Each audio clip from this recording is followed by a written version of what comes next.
Guys, ഞാൻ recently ഒരു video ഉണ്ട്, എയർ ഫ്രയറിനകത്ത് നമുക്ക് എഗ്ഗ് ബോയിൽ ചെയ്യാൻ പറ്റുമെന്ന്. ഓക്കെ, അത് സംഭവം സക്സസ് ആണെന്നുണ്ടെങ്കിൽ അടിപൊളിയായിരിക്കും. അപ്പോൾ നമുക്ക് വീട്ടിലൊന്ന് പരീക്ഷ നോക്കാം. സോ ഞാനൊരു 5 eggs എടുത്തിട്ടുണ്ട്. കേരള എഗ്സ്, നോർമൽ എഗ്സ്, സാധാരണ എഗ്. മുട്ടയ്ക്ക് എന്തായാലും വില കുറച്ച് കുറഞ്ഞു. 30 മുട്ട 165 രൂപയ്ക്ക് അപ്പുറത്തെ കടയിൽ ചേച്ചി തന്നു. ഓക്കെ, അപ്പം 15 മിനിറ്റ് 180 ഡിഗ്രി. ഓക്കെ, നമുക്ക് പരീക്ഷ നോക്കാം. സക്സസ് ആവണമെങ്കിൽ അടിപൊളിയായിരിക്കും. ഓക്കെ ബോയ്സ്, നമ്മുടെ സംഭവം 15 മിനിറ്റ് ആയിരിക്കുകയാണ്. എന്താണോ എന്തായാലും തൊട്ട് നോക്കട്ടെ. ഓക്കെ, സെറ്റായി. നമുക്ക് തുറന്ന് നോക്കാം എന്താണ് അവസ്ഥയെന്ന് നോക്കാം. സോറി, മുട്ട പൊട്ടിത്തെറിച്ചു. അതുകൊണ്ട് തൊട്ട് നോക്കിയാലോ. ശരിയാണ്, പണിയാണല്ല.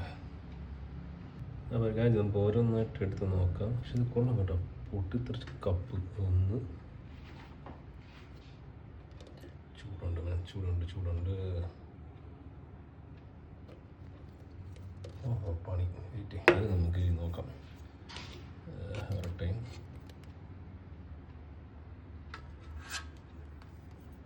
സക്സസ് ആണെങ്കിൽ അടിപൊളി. ഫ്രൈഡ് എഗ് വല്ല ആയോ എന്തോ.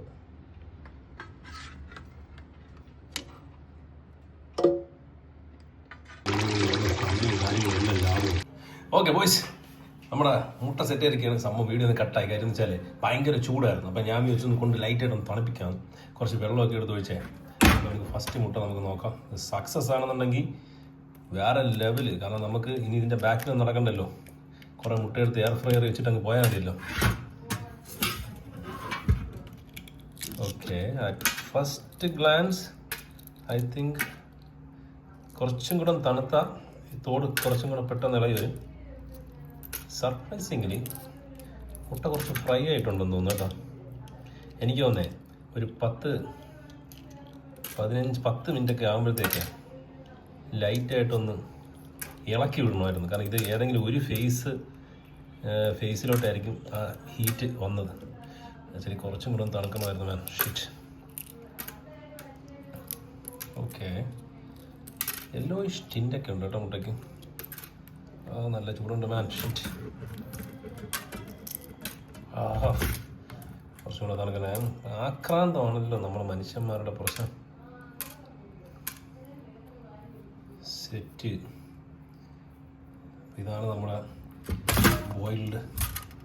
വേറൊരു പാത്രം എടുക്കല്ലേ, നമുക്ക് നോക്കാം. ഓരോന്നേരം നോക്കാം. ഓക്കെ, ഒരു എഗ് സെറ്റായി. അടുത്ത ഇത് രണ്ടാമത്തെ എഗ്ഗ് നമുക്കിപ്പോൾ നോക്കാം. ഹിയർ ഗോസ് രണ്ടാമത്തെ എഗ്ഗ്. കണ്ട് കണ്ണൊക്കെ വന്നു കേട്ടോ.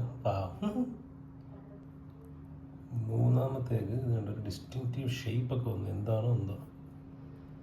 I think 1 more. Here goes. അങ്ങനെ നാലാമത്തെ മുട്ടയും സെറ്റായിരിക്കുകയാണ്.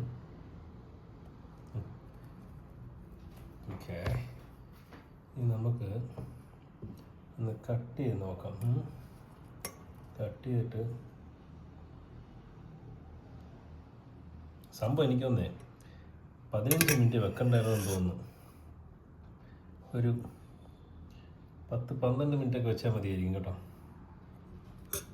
സെറ്റാണ്, ഏകദേശം സെറ്റാണ്. ഫോക്കസ് ആണല്ലോ. കണ്ടോ, അടിപൊളി, കൊള്ളാം. ഞാൻ തിന്ന് നോക്കാം. നമ്മുടെ എയർ ഫ്രയർ എഗ്ഗിൻ്റെ പരീക്ഷണം കഴിഞ്ഞിരിക്കുകയാണ്. അപ്പോൾ ഇത് എത്രമാത്രം സക്സസ് ആണെന്ന് ഞാൻ ചെക്ക് ചെയ്ത് നോക്കട്ടെ. ശരി, എഗ്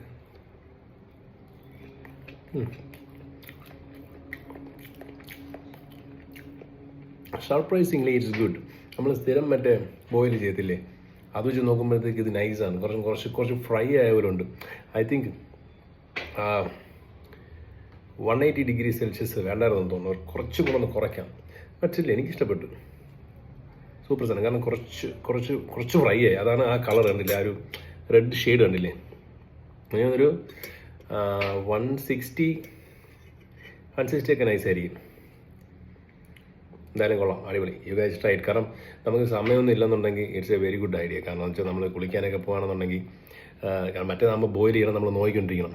ഇതാകുമ്പോൾ 4-5 മുട്ട എടുത്ത് എയർ ഫ്രയർ ഇട്ട് ഒരു 15 മിനിറ്റോ 14 മിനിറ്റോ ഒരു 160-ലൊക്കെ എടുത്ത് ഇട്ട് കഴിഞ്ഞാൽ ഓട്ടോമാറ്റിക്കലി ആ പരിപാടി എന്ത് ചെയ്യും, തിരിച്ച് വരുമ്പോഴത്തേക്ക് അത് കൂൾ ഓഫായി ചില്ലി നടക്കും. അതിൻ്റെ ബാക്കിൽ നമുക്ക് നടക്കണ്ടല്ലോ. സോ അതൊരു ഈസി ഹാക്കാണ്. ഇന്നലെ വീഡിയോ കണ്ടു, നമ്മൾ പരീക്ഷിച്ചു, സക്സസ് ആയി. അപ്പം thank you so much. Try it. എന്തെങ്കിലും ഉണ്ടെങ്കിൽ ട്രൈ ചെയ്തിട്ട് ഫെയിൽ ആവുകയാണെങ്കിൽ, അല്ലെങ്കിൽ ഇതിനകത്ത് എന്തെങ്കിലും എക്സ്ട്രാ വല്ല വേറെ എന്തെങ്കിലും വൈബ് ആഡ് ചെയ്യാൻ പറ്റുകയാണെന്നുണ്ടെങ്കിലോ ലെറ്റ് മീ നോ, നമുക്ക് പരീക്ഷിക്കാം. ബൈ.